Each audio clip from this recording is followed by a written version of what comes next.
Hello friends, welcome back to Pragati Mantra classes. My name is Shivangi Agarwal and I'm your mentor for upcoming TAT examinations. So students, अभी तक हमने cognitive development में gene प्याजे की theory cover up करी थी और आज हम देखने वाले हैं लेव वाइगोत्स्की साहब की कॉग्निटिव डेवलपमेंट की थ्योरी कि उन्होंने कॉग्निटिव डेवलपमेंट के बारे में क्या कहा। अब देखो स्टूडेंट्स, इसको समझने से पहले कि जैसे जीन प्याजे साहब थे, उन्होंने क्या कहा कि जीन प्याजे साहब ने कहा कि बच्चा जो सीख रहा है वो सब कुछ खुद से सीख रहा है। उन्होंने कहीं भी किसी तरीके के बड़े की हेल्प लेने के लिए कहीं अपनी पूरी थ्योरी में कोई बात नहीं करी।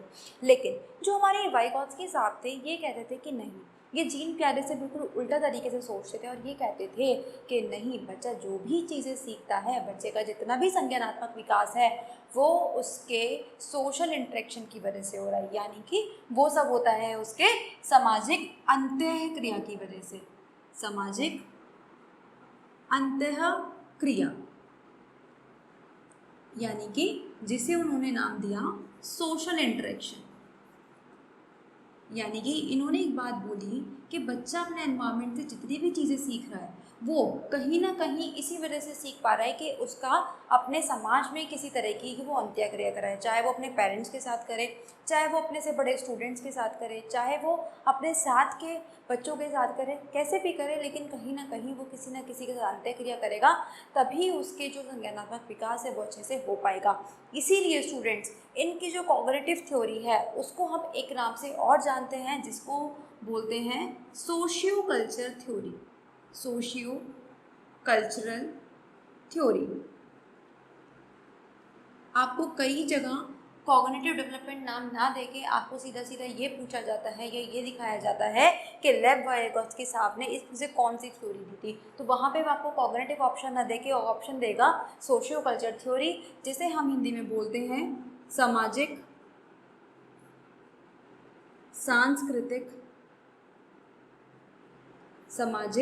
सांस्कृतिक सिद्धांत।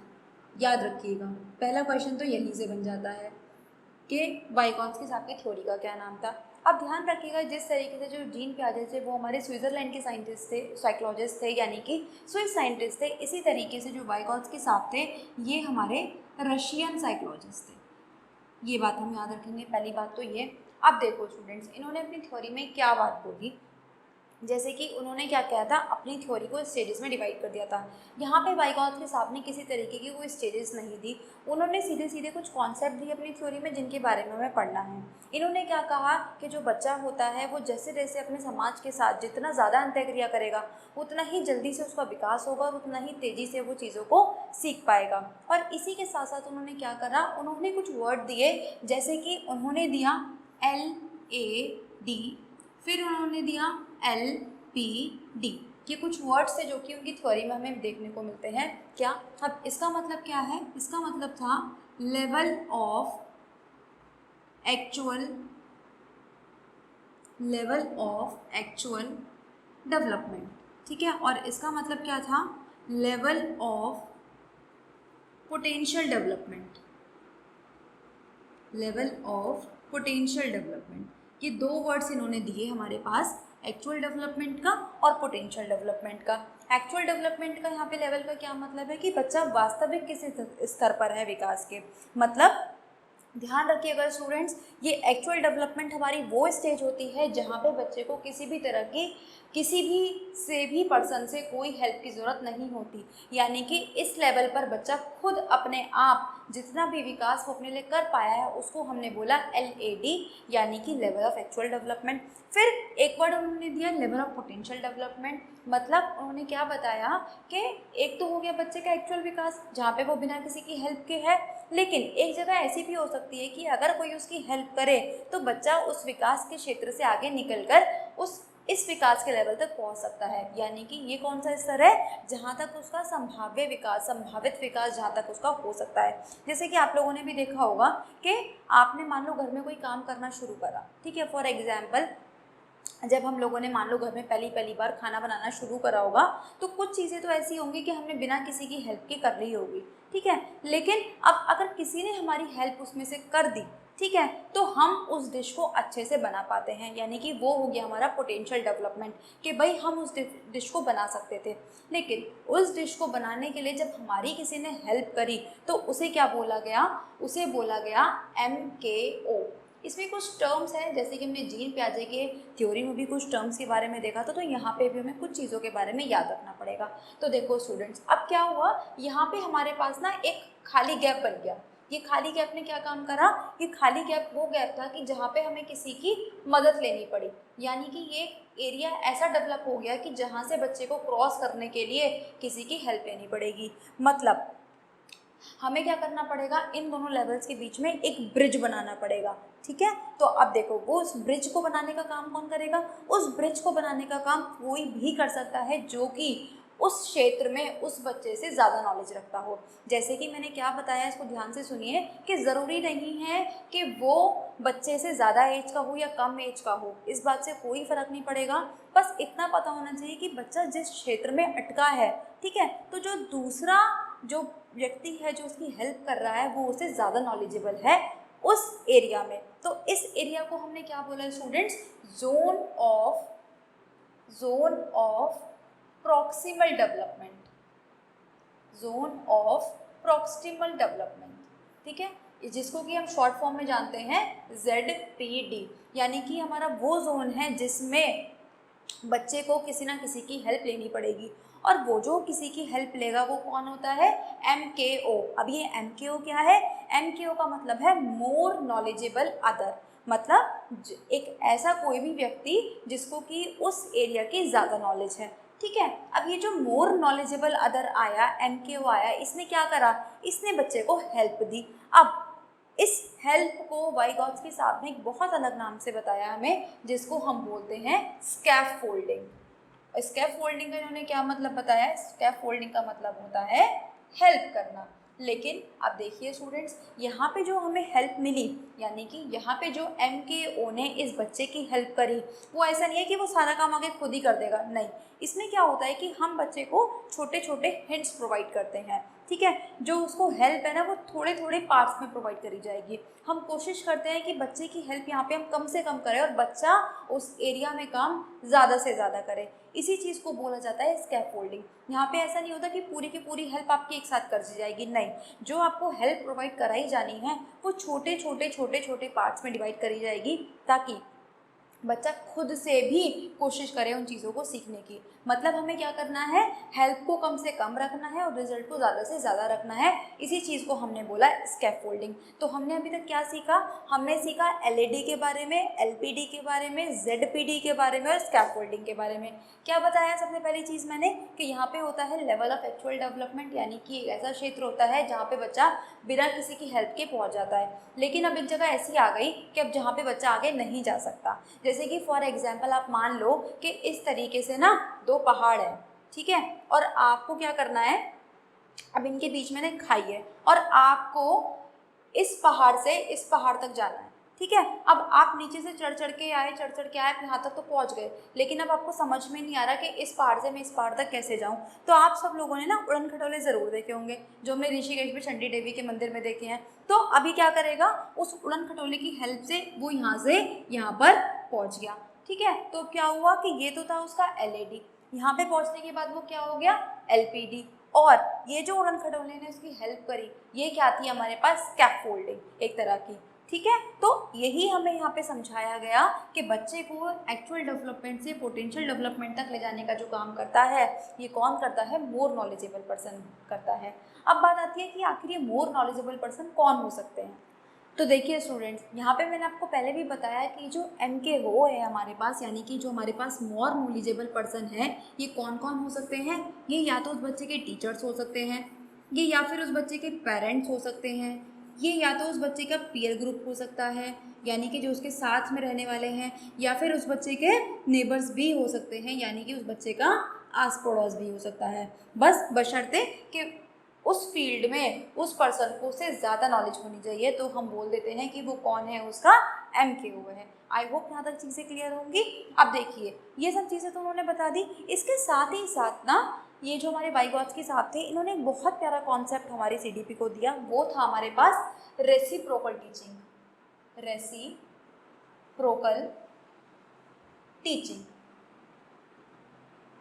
अब इन्होंने इस रेसिप्रोकल टीचिंग के बारे में क्या बोला, देखो इन्होंने क्या कहा इस रेसिप्रोकल टीचिंग में। यहाँ पे क्या होता है कि जो पूरी क्लास होती है, टीचर्स होता है, उनको टीचर ना क्या करता है, पूरी क्लास को छोटे छोटे ग्रुप्स में डिवाइड कर देता है। और जो टीचर है वहाँ पे वो सबसे पहले एक रोल मॉडल की तरह काम करेगा। मतलब अगर कोई एक्टिविटी या कोई काम वो बच्चों को सिखाना चाहता है तो पहले वो एज अ मॉडल उन बच्चों को सब कुछ डिमॉन्स्ट्रेट करके दिखाएगा, और उसके बाद बच्चों से कहा जाएगा कि आप अपने अपने सर्कल्स में उस एक्टिविटी को रिपीट कीजिए। ठीक है, तो ये कॉन्सेप्ट जो था रेसिप्रोकल टीचिंग का, या फिर ये बोला जाता है कि मान लीजिए कि हर एक ग्रुप का एक लीडर बना दिया गया।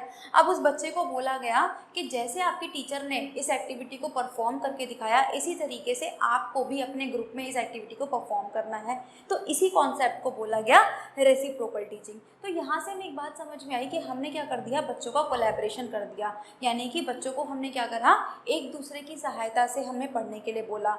और इसी रेसिप्रोकल टीचिंग के साथ साथ इन्होंने 2-3 टीचिंग्स को और जन्म दिया, जिसे हम जानते हैं पीयर ग्रुप टीचिंग के नाम से। यानी कि जिसमें आपने देखा होगा जो बच्चे होते हैं वो साथ में बैठ के स्टडी करते हैं। इसमें क्या होता है कि मान लीजिए एक चैप्टर है, ठीक है, उसको हमने छोटे छोटे पार्ट्स में डिवाइड कर दिया, उन बच्चों के ग्रुप्स के में बांट दिया और बोला गया कि बेटा आप ये टॉपिक तैयार करोगे, आप ये टॉपिक तैयार करोगे, आप ये टॉपिक तैयार करोगे। अब वो जो बच्चा है वो अपने पार्ट को अपने पूरे ग्रुप को समझाएगा, फिर सेकंड बच्चा खड़ा होगा और वो सेकंड बच्चा उस पार्ट को अपने पूरे ग्रुप में समझाएगा। तो इसी को क्या नाम दिया गया, पीयर ग्रुप टीचिंग नाम दिया गया। और इसी तरीके से इन्होंने एक और टीचिंग दी, कोलैबोरेटिव टीचिंग। तो ये सारी टीचिंग किस तरीके से हमें दिखा रही है कि इसमें कहीं ना कहीं बच्चों को किसी ना किसी तरीके का इंटरेक्शन करना पड़ रहा है, आपस में अंतःक्रिया करनी पड़ रही है।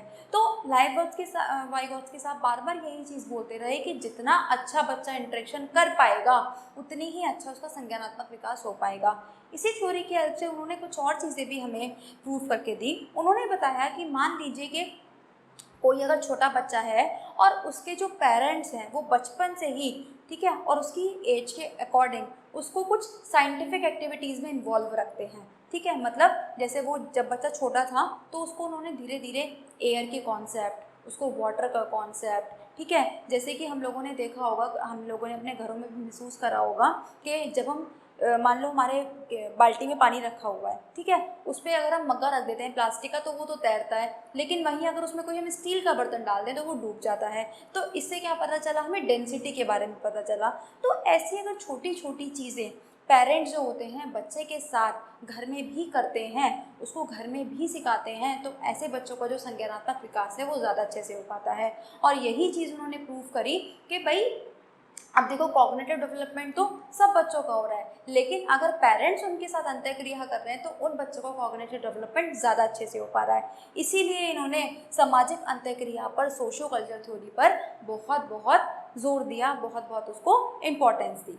तो अब देखिए स्टूडेंट्स, जैसे कि इन्होंने अपनी थ्योरी पर पुरजोर, मतलब एक तरह से इन्होंने बहुत इंपॉर्टेंट माना सोसाइटी को, सोशल इंटरेक्शन को। तो इन्होंने कहा कि जब सोशल इंटरेक्शन अगर हमें करना है, मतलब अगर अब आपको भी मुझसे बात करनी है, मुझे आपसे बात करनी है, तो मैं कैसे करूँगी, अपनी भाषा के थ्रू करूँगी, यानी कि लैंग्वेज के थ्रू करूँगी। और अगर मुझे आपको कोई चीज़ समझानी है या आप मुझे कोई मैसेज कन्वे करना चाहते हो तो उसके लिए आपको क्या करना पड़ेगा, सोचना पड़ेगा। यानी कि इन्होंने 2 चीज़ों पर और जोर दिया। क्या क्या, इन्होंने एक तो बोला लैंग्वेज के बारे में और इन्होंने बोला थिंकिंग के बारे में। इन्होंने कहा कि जब बच्चे में भाषा और सोचने का विकास होता है शुरुआत में, तो ये दोनों चीज़ें अलग अलग रहती हैं, लेकिन जैसे जैसे बच्चा बड़ा होता है वैसे वैसे ये चीज़ें पास आती जाती हैं और आपस में अंतःक्रिया करने लगती हैं। और जैसे जैसे ये आपस में अंतःक्रिया करने लगती हैं, जैसे जैसे बच्चा भाषा के साथ सोचने भी लगता है, तो बच्चा अपने साथ क्या करने लगता है, सोशल इंटरेक्शन भी करने लगता है। मतलब लैंग्वेज आई, थिंकिंग आई और बच्चे का इंटरेक्शन भी आया। जब ये तीनों चीज़ें साथ में मिल जाती हैं तब बच्चे का जो कॉग्निटिव डेवलपमेंट है वो बहुत अच्छे से होता है। अब देखो, जैसे जैसे बच्चे का भाषा का विकास होता है तो आपने देखा होगा ज़रूर छोटे बच्चों को, छोटे बच्चे क्या करते हैं कि जब वो अपने खिलौनों के साथ घर में खेल रहे होते हैं, जब बच्चा 0 से 2 साल के बीच का होता है या फिर जब तक बच्चा स्कूल नहीं जाता, और जब तक वो अपने खिलौनों के साथ खेलता है तो वो कुछ ना कुछ बातें करता रहता है अपने आप से। तो जो वाइगॉत्स्की साहब थे उन्होंने इस अपने से बात करने को इन्होंने दो नामों से जाना। तो एक उन्होंने बोला स्टूडेंट्स सोशल स्पीच और एक उन्होंने बोला प्राइवेट स्पीच। ध्यान रखिएगा, क्वेश्चन हर बार यहाँ से पूछा जाता है कि सोशल स्पीच, प्राइवेट स्पीच, या फिर इसको हम एक नाम से और जानते हैं इनर, आंतरिक भाषा। ठीक है, ये वाले जो कॉन्सेप्ट थे ये किसने दिए थे? तो वाइगॉत्स्की साहब ने दिए थे। फिर हमसे इनके एज ग्रुप पूछे जाते हैं। तो जो सोशल स्पीच होती है वो करते हैं 0 से 2 साल के बच्चे, और जो प्राइवेट स्पीच होती है वो करते हैं हमारे 3 से 7 साल के बच्चे। और देखिए वो ये भाषा बार बार क्यों बोलते रहते हैं? क्योंकि वो अपने दिमाग को एक डायरेक्शन में ओरिएंटेट करना चाहते हैं, मतलब वो अपनी सोच का एक तरह से मार्गदर्शन करते रहते हैं, अपना खुद का मार्गदर्शन करते हैं, इसीलिए वो इन स्पीच को बोलते रहते हैं, अपने आप में बोलते रहते हैं। और ऐसा देखा भी गया है इस थ्योरी के द्वारा कि जो बच्चे बचपन में सोशल स्पीच या फिर प्राइवेट स्पीच करते हैं वो बड़े होके अपनी कम्युनिकेशन स्किल्स को बहुत अच्छे से यूज़ कर पाते हैं। मतलब जो उनकी कम्युनिकेशन स्किल्स होती हैं वो बहुत स्ट्रांग होती हैं, वो अपनी बातों को दूसरों के सामने बिल्कुल सही ढंग से रख सकते हैं। तो उन्होंने कहा कि जो सोशल स्पीच और इनर स्पीच होती है ये बच्चे की भाषा के विकास में और साथ ही साथ उसके कॉग्निटिव डेवलपमेंट में एक बहुत महत्वपूर्ण रोल अदा करती है। तो अगर यहीं से हम बात करें कि वाइगॉत्स्की साहब की कि उन्होंने हमारी एजुकेशन में हमें क्या क्या योगदान दिया, तो ध्यान रखिएगा सबसे पहला जो उनका योगदान आज के टाइम में भी हम यूज़ करते हैं वो है रेसिप्रोकल टीचिंग, यानी कि जिसको हम बोलते हैं पारस्परिक शिक्षण। इसी तरीके से कोलैबोरेटिव टीचिंग, पीयर टीचिंग या पीयर असिस्टेड टीचिंग जिसे हम बोलते हैं, ये सब वाइगॉत्स्की की ही देन है जो आज के टाइम में भी अपने क्लासरूम्स में यूज़ करते हैं। तो ध्यान रखिएगा जो यहाँ से क्वेश्चन बनने के चांसेस रहते हैं, एक तो वो स्पीच वाले पार्ट से रहते हैं, दूसरा वो आपसे स्कैफोल्डिंग का मतलब, वो आपसे ZPD का मतलब, वो आपसे LAD और LPD का मतलब। वो क्या करेगा कि what is LAD in Vygotsky's theory, ठीक है। और वो उसके बाद आपको 4 ऑप्शन दे देगा कि ऐसा क्षेत्र जहाँ पर बच्चा बिना किसी की सहायता के पहुँच सकता है, ऐसा क्षेत्र जहाँ पे बच्चे को किसी की सहायता की ज़रूरत पड़ेगी, ठीक है, या फिर ऐसा क्षेत्र जिसमें बच्चे को पहुँचने में कठिनाई होगी, या फिर जहाँ पर बच्चा आसानी से पहुँच जाएगा। इस तरीके से आपको वो 4 ऑप्शन दे देगा। तो यहाँ पे आपको क्या करना होगा कि आपको जितने भी यहाँ पे टर्म्स हैं उसका बिल्कुल एक्चुअल मीनिंग पता होना चाहिए, तभी आप ऑप्शंस को टिक लगा पाओगे बिल्कुल ठीक तरीके से। तो जितने भी टर्म्स आपको समझाए गए LAD, LPD, ZPD, स्कैफोल्डिंग, इनको ध्यान से पढ़िए, ठीक है। अपने वर्ड्स में कोशिश करिए एग्जाम्पल के साथ, अपने नोट्स के साथ इसको लिख सके। तो आई होप आपको आज का लेक्चर अच्छा लगा होगा। लेव वाइगॉत्स्की जी की पूरी थ्योरी आपको समझ में आई होगी। तो अगर अच्छी लगी है तो शेयर करना ना भूलें, चैनल पर नए हैं तो सब्सक्राइब कर दें, बेल आइकन को हिट कर दें ताकि आने वाले सारे नोटिफिकेशंस आपको टाइम से मिलते रहे। और अगर आपको कोई डाउट है या डिस्कशन करना चाहते हैं तो हमारा टेलीग्राम चैनल ज्वाइन कर सकते हैं, जिसका लिंक आपको डिस्क्रिप्शन बॉक्स में दिया हुआ है। तो मिलते हैं नेक्स्ट वीडियो में एक और नई थ्योरी के साथ, तब तक पढ़ते रहिए। All the very best.